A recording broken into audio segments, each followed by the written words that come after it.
We've recently covered Titan and Warlock builds that excel at solo flawlessing dungeons. Today we're covering the Hunter version, and that's because this season is one of, if not the best season for attempting solo flawless dungeons. We have artifact perks juicing our damage, meaning we can take some of the best survivability builds and turn them into DPS machines. Without further ado, let's jump right on into it.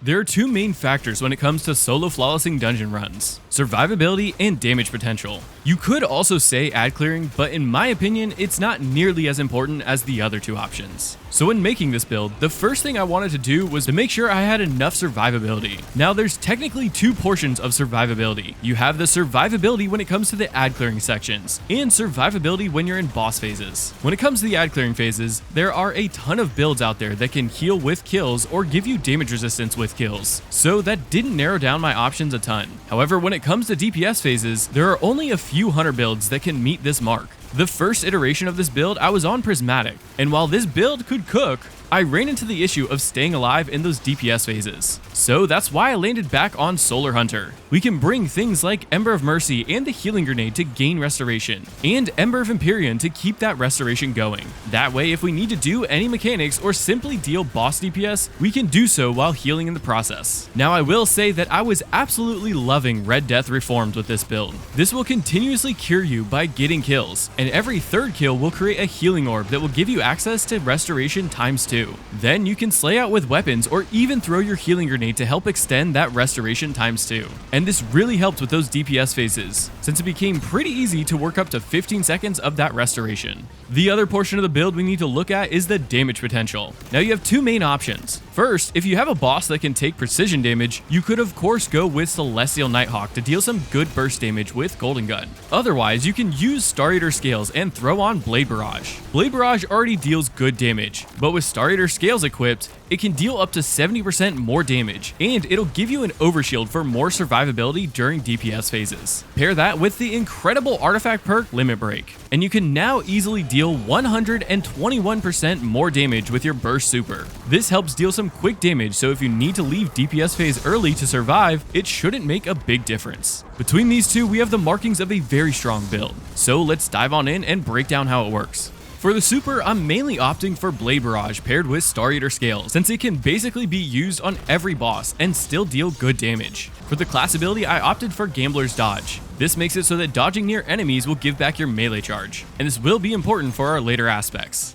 And for that melee, I went with Knife Trick. I love this option since it not only scorches enemies, but because it fans out 3 knives, you have the high likelihood of killing multiple enemies, which makes it that much easier to keep up your restoration. As for the grenade, I'm bringing the Healing Grenade since it gives you that quick burst of health. You could opt for the Solar Grenade if you're running Red Death, but I still like to have the Healing Grenade in my back pocket, just in case. Now when it comes to aspects, the first one is by far the most important, and that is Knock 'em Down. With this aspect, while Radiant, powered melee kills will refund your melee, so you can get a melee kill to become Radiant, then dodge to get your melee back, and you can keep spamming your melee if you want to. But the other really important part of this aspect is that Blade Barrage will now fire an additional 3 knives per fan, so 6 extra total knives, and this helps to amp up the base damage of the super, which will then be buffed by Limit Break and Star Eater Scales. The second aspect that I like to take is On Your Mark. This makes it so that precision kills will give you 1 stack of On Your Mark, and using your dodge will give you the max of 3 stacks. At 3 stacks, we gain 45 to handling and reload speed, and our reload duration is shortened.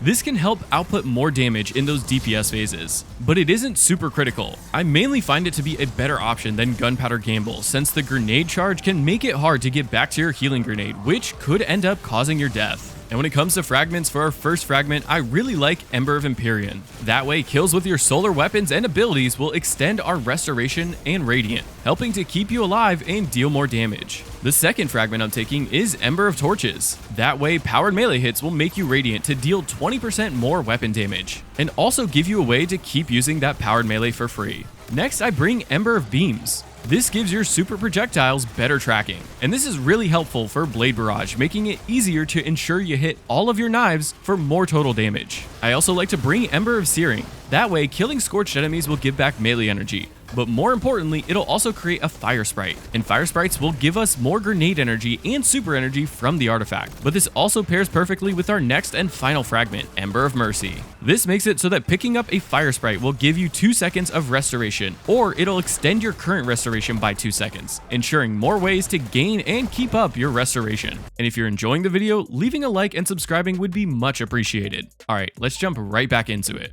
So what does this look like in action?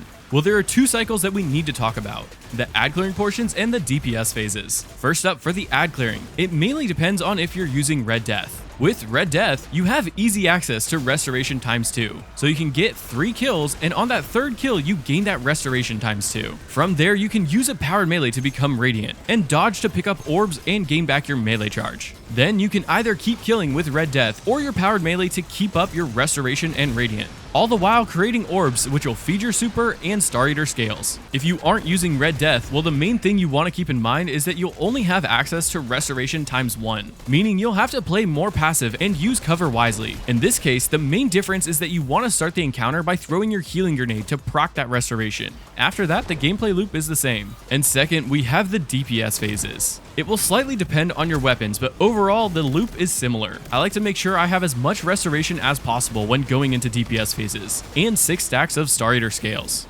Then, as soon as the DPS phase starts, I pop my super, which will proc Limit Break since we'll have restoration active. Then, if you're using a linear fusion, I first use my normal fusion to proc Unravel and Particle Reconstruction for more DPS. Then swap to your heavy linear and start dumping your ammo. If you notice your restoration run out, then depending on the boss, you can opt to throw a healing grenade for a few more seconds of DPS, or you can opt to pull out Red Death and score 3 kills to proc that restoration ×2. And this is why I love Red Death so much. You can quickly get a few kills to go right back into the DPS phase like nothing happened. When it comes to improving the build, for stats I like to shoot for 100 in resilience and discipline. Then I opt for a mix of stats, though I do like to have around 50 intellect to make it a bit easier to get my super back quicker.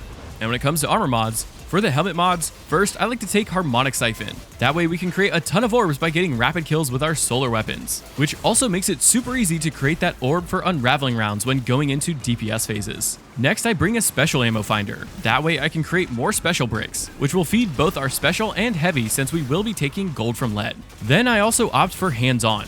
That way, powered melee kills will give back more super energy, which is really nice since we can infinitely throw our knives as long as they score a kill. And when it comes to the gauntlet mods, I first like to bring heavy-handed. That way we can create an orb by getting a powered melee kill, though this does have a 10-second cooldown. And this offers another way to create orbs, making it easier to power up Star Eater scales. I also like to bring Harmonic Loader. Now this is a bit irrelevant since it mostly gets cancelled out by On Your Mark, but when you don't have On Your Mark stacks, it will help with the reload speed of your solar weapons, which can lead to more damage in DPS phases. Finally, I like to bring Impact Induction. That way we can get a bit of grenade energy whenever we deal damage with our powered melee, helping out with our overall survivability. And for the chest mods, it really depends on the boss phases and the enemies that you'll be facing. Generically, I like to bring 2 matching elemental resistance mods, and either a concussive dampener or a melee resistance, to give you more overall damage resistance. It will really come down to the boss that you're facing, since in this one dungeon, I change my resistances for every encounter. As for the leg mods, I mainly like to opt for 3 weapon surge mods. You mainly want to match these to whatever your heavy weapon is, though I really like to bring a solar heavy and primary. That way I can take 3 solar surges for 22% more weapon damage, which will stack with the 20% from Radiant. And for the class mods, I first like to bring Powerful Attraction. That way I can pick up any nearby orbs whenever we use our class ability. Then I like to bring 2 copies of Time Dilation. That way we can hold armor charge for 18 seconds each, making it easier to keep up our weapon surge for DPS phases. And when it comes to the artifact, we have quite a few perks that can boost this build even more. First, I like to bring Unraveling Orbs, so that picking up an orb or a tangle will give strained weapons unraveling rounds. Then I bring Horde Shuttle. That way, as we deal weapon damage to unraveled enemies, it will create threadlings for even more damage. I also like to bring Elemental Siphon. That way, as we get rapid kills with our solar weapons, we create fire sprites, which will give back more grenade energy. And this can also be boosted so that when we pick up those fire sprites, we get back a bit of super energy as well. I also really like Gold from Lead. That way we can periodically gain more heavy ammo by picking up special bricks, making it easier to go into the next DPS phase with full heavy ammo. And one of the main perks you want to bring is Limit Break. This can make it so that while you have an element matching buff like Restoration or Cure, you can pop your super and gain 30% more damage from it. And this is super strong when paired with something like Star Eater Scales for a ton of burst damage every time you start a DPS phase. And I really love Particle Reconstruction, since this will not only help reload your linear fusions and fusions, but it'll also work up a 27.6% weakening effect for your fusions, meaning you don't have to worry about adding in a weaken effect for maximum damage. However, if you don't opt for fusions, you could swap this out for 2 shreds, which when boosted will increase the damage from unraveled projectiles.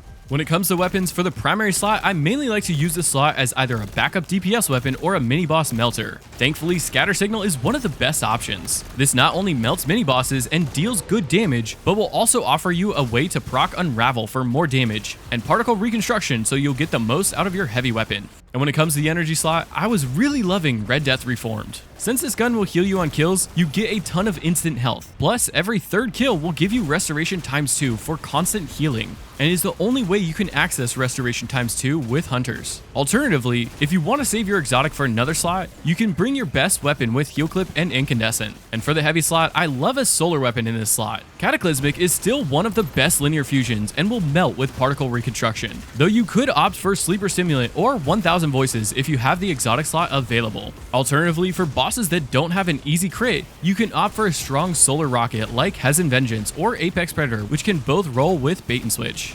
But at the end of the day, you mainly want to match your DPS weapon to whatever boss that you'll be facing. With easy access to a ton of healing and a ton of burst damage, this build makes Solo Flawless a walk in the park. But if you want to see a Warlock build that can do the same thing, then go check out this video here. But remember, mastering this build is only the beginning. Experiment with different combinations and tweak your loadout to suit your playstyle. If you found this video helpful or just enjoyed seeing a new perspective, feel free to like the video and comment down below on what you might change or how you'd improve the Hunter version of the solo dungeon build. Keep an eye out for future videos as we continue to explore the ever-evolving world of Destiny 2. Until then, may the threads of fate be ever in your favor. This is Lucky Mech, signing off. See you on the next adventure, Guardians.